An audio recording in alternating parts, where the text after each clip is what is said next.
கிடைக்க தான் எது உண்மை இல்லையோ அது வெளியே போய் எது உண்மையோ அது வந்து பிலீஃப் சிஸ்டமாக உட்காரும். அப்படிங்கிறத தான் வந்து டிவைன் ஃபெமினைன் எர்த்லி மேஸ்குலைனுக்கு சொல்லி தருவாங்க. ஸோ அப்போது அதை கேட்டு எர்த்லி மேஸ்குலைன் ஆக்ஷன் எடுப்பாங்க. So they will march forward. இப்போதைக்கு சுச்சுவேஷன் வந்து கண்ணை கட்டி காட்டில் விட்ட மாதிரி இருக்குது. ஆனால் இந்த டிசம்பர்லேயே what I feel is they'll take action. ஏன்னா இந்த 3 கார்டு அதுதான் சொல்லுது. இது ஃபர்ஸ்ட் கார்டா கண்ணு கட்டி காட்டில் விட்ட மாதிரி இருக்குது. அடுத்த கார்டு என்னன்னா டிவைன் ஃபெமினைன் கிட்ட தான் ரொம்ப கனெக்டடாக இருக்காங்க எர்த்லி மேஸ்குலைன். அப்போது டிவைன் ஃபெமினைன் வந்து அவங்களோட அந்த ஓல்டு ஈகோயிஸ்டிக் செல்ஃப் இறக்கணும், ஈகோ டெத்து நடக்கணும். இன்னொன்று அவங்க பிலீஃப் சிஸ்டம் இந்த கண்டிஷன் வேர்ல்டு என்னெல்லாம் சொல்லி கொடுத்துச்சோ அதை வச்சு ஒரு பிலீஃப் சிஸ்டம் கட்டி வச்சிருக்காங்க பாருங்க.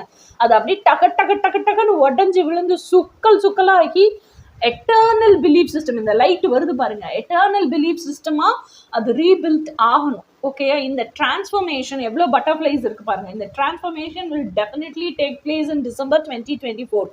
ஸோ அந்த டிரான்ஸ்ஃபர்மேஷன் நடந்துச்சுன்னா he'll be reborn as a new version, better and best வெர்ஷனா. இப்போ எப்படி இருந்தாங்களோ அதை காட்டிலும் தி பெஸ்ட் வெர்ஷனா அவங்க கண்டிப்பாக they will be reborn. ஓகேயா? அதுக்கப்புறமா 2 of swords. 2 of swords என்னன்னா you have to choose only one. You can only choose one. 2 option இருந்தாலும்